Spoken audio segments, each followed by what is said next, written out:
जय श्री राम। राम सपथ सुने मुनि जन को, सकुचे सवा समेत। सकल बिलोकत भरत मुको, बनय न उत्तर देत। श्री रामचंद्र जी की शपथ सुनकर सभा समेत मुनि और जनक जी सकुचा गए, स्तंभित रह गए। किसी से उत्तर देते नहीं बनता। सब लोग भरत जी का मुंह ताक रहे हैं। भरत जी ने सभा को संकोच के बस देखा।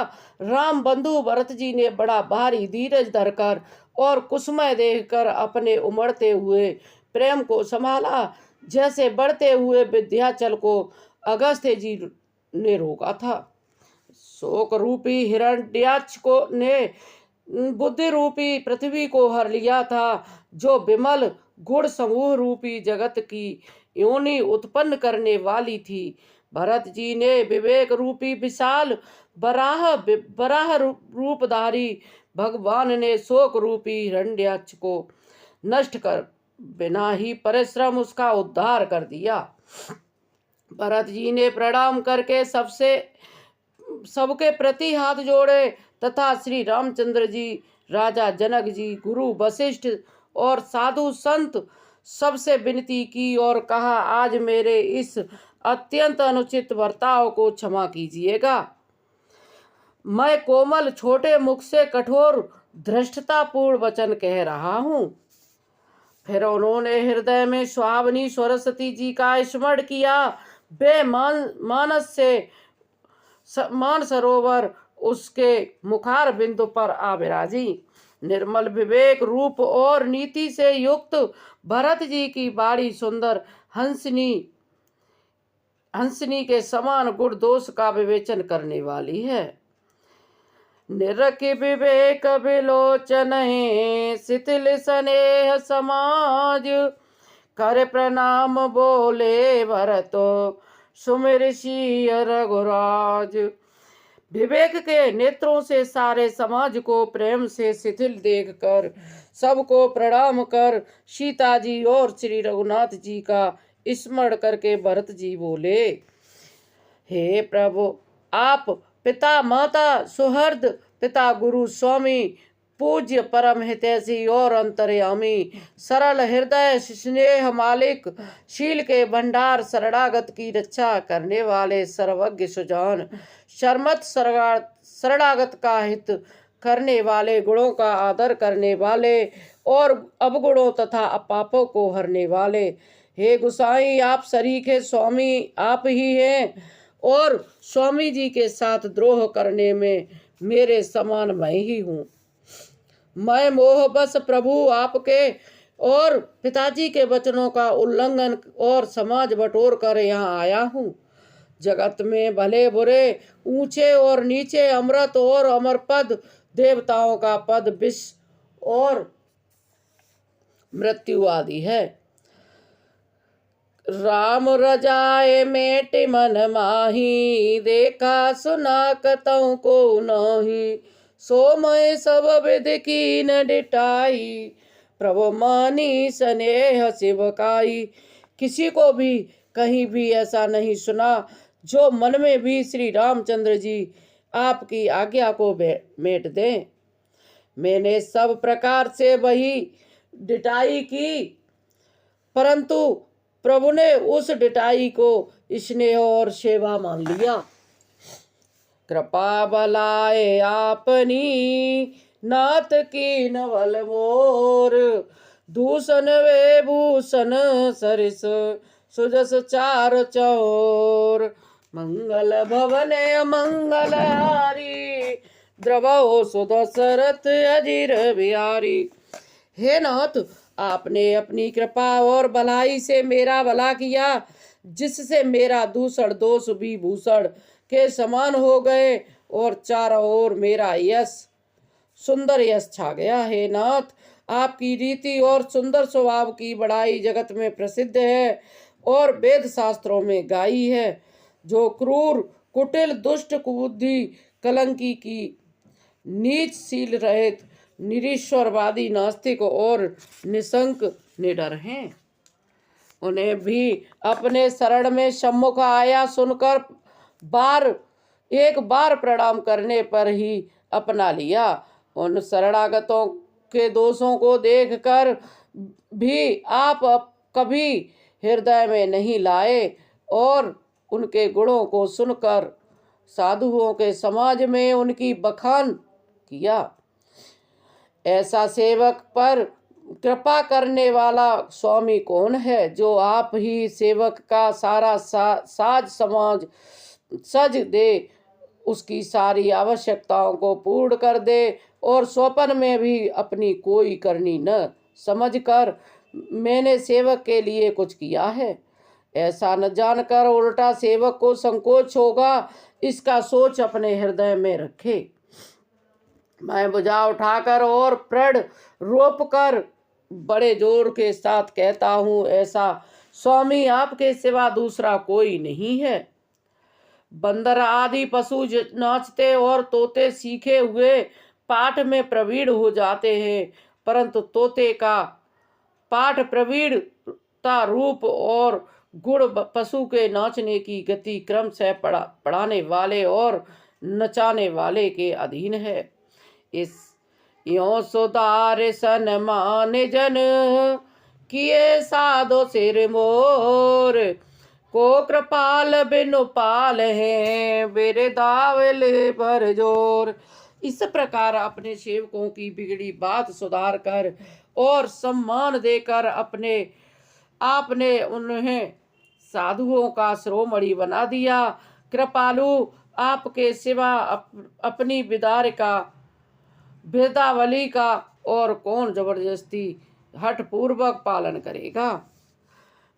मैं शोक से या स्नेह से या बालक स्वभाव से आज्ञा को बाएं लाकर न मानकर चला आया, तो भी कृपालु स्वामी आपने अपनी ओर देखा और देखकर सभी प्रकार से मेरा भला ही माना।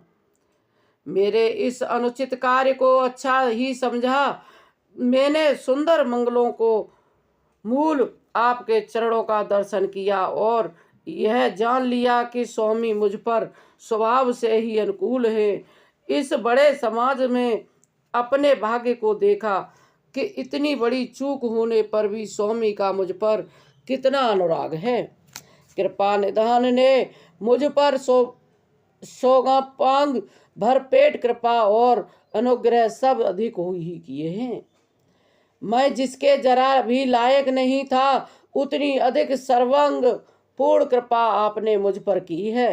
हे गुसाई, आपने अपने शील स्वभाव और भलाई से मेरा दुलार रखा है।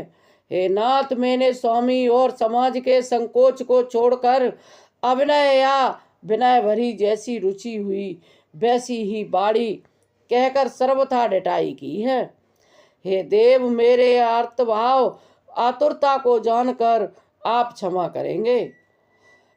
सुहृदय सुजान सुहावहे बहुत कैव बड़ खोर, आय सुदे देव अव सुबह सुधारे मोर।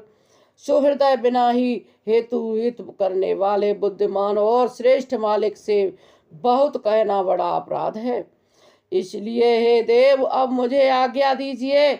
आपने मेरी सभी बात सुधार दी। प्रभु, आपके चरण कमलों की रज जो सत्य सुकृत पुण्य और सुख की स्वावनी सीमा अवधि है, उसकी दुहाई करके मैं अपने हृदय में जागते सोते और स्वप्न में भी बनी रहने वाली रुचि इच्छा कहता हूँ। वह रुचि है कपट, स्वार्थ और अर्थ, धर्म, काम, मोक्ष रूप चारों फलों को छोड़कर स्वाभाविक प्रेम से स्वामी जी की सेवा करना और आज्ञा पालन के समान श्रेष्ठ स्वामी की और कोई सेवा नहीं है। हे देव, अब वही आज्ञा रूप प्रसाद सेवक को मिल जाए। भरत जी ऐसा कहकर प्रेम के बहुत ही विवश हो गए। शरीर पुलकित हो उठा, नेत्रों में जल भर आया। अकुलाकर व्याकुल होकर उन्होंने प्रभु श्री रामचंद्र जी के चरण कमल पकड़ लिए। उस समय को और स्नेह को कहा नहीं जा सकता। कृपा सिंधु श्री रामचंद्र जी ने सुंदर बाणी से भरत जी का सम्मान करके हाथ पकड़कर उनको आगे अपने पास बैठा लिया। भरत जी की विनती सुनकर और उनका स्वभाव देखकर सारी सभा और श्री रघुनाथ जी स्नेह से शिथिल हो गए। रघुनाथ शिथिल स्नेह साधु समाज मुन शिथिलाधनी मन महो सराहत भरत बायप भगत की महिमा घनी भरत प्रशंसत बंधु बरसत सुमन मानस मलिन से तुलसी बिकल सब लोग सुन सकुचे निसागम नलिन से। श्री रघुनाथ जी साधुओं का समाज मुनि वशिष्ठ जी और मिथिलापति जनक जी स्नेह से शिथिल हो गए। सब मन ही मन भरत जी के भाईपन और उनकी भक्ति की अतिशय महिमा को सराहने लगे। देवता मलिन मन से भरत जी की प्रशंसा करते हैं, उन पर फूल बरसाने लगे। तुलसीदास जी कहते हैं, सब लोग भरत जी का भाषण सुनकर व्याकुल हो गए और ऐसे सकुचा गए जैसे रात्रि का आगमन से कमल। देख दुखारी दीन दो समाज नर नार सब माधव महामलीन मुए मारे मंगल चहत। दोनों समाजों के सभी नर नारियों को दीन और दुखी देखकर महामलिन मन इंद्र मरे हुए को मारकर अपना मंगल चाहता है। देवराज इंद्र कपट और कुचाल की सीमा है, उसे पराई हानि और अपना लाभ ही प्रिय है। इंद्र की रीति कोए के समान है, वह मछली और मलिन एवं मन है, उसका कहीं किसी पर विश्वास नहीं है। पहले तो कुमत बुरा करके कपट को बटोरा, अनेक प्रकार के कपट का साज सजाकर फिर कपट जने तो चाट करके सिर पर डाल दिया। फिर देव माया से सब लोगों को विशेष रूप से मोहित कर दिया, किंतु श्री रामचंद्र जी के प्रेम से उनका अत्यंत विछोह नहीं हुआ, अर्थात उनका श्री राम जी के प्रति प्रेम उनका कुछ तो बना ही रहा। भय और उच्चाट के बस किसी का मन स्थिर नहीं है। क्षण में उनकी वन में रहने की इच्छा होती है और क्षण में उन्हें घर अच्छे लगने लगते हैं। मन की इस प्रकार की दुविधामयी स्थिति से प्रजा दुखी हो रही है, मानो नदी और समुद्र के संगम का क्षुब्ध हो रहा हो। जैसे नदी और समुद्र के संगम जल स्थिर नहीं रहता, कभी इधर आता है और कभी उधर जाता है, उसी प्रकार की दशा प्रजा के मन की हो गई। चित दो तरफा हो जाने से वे कहीं संतोष नहीं पाते और एक दूसरे से अपना मर्म वही नहीं कहते। कृपा निधान श्री रामचंद्र जी की यह दशा देखकर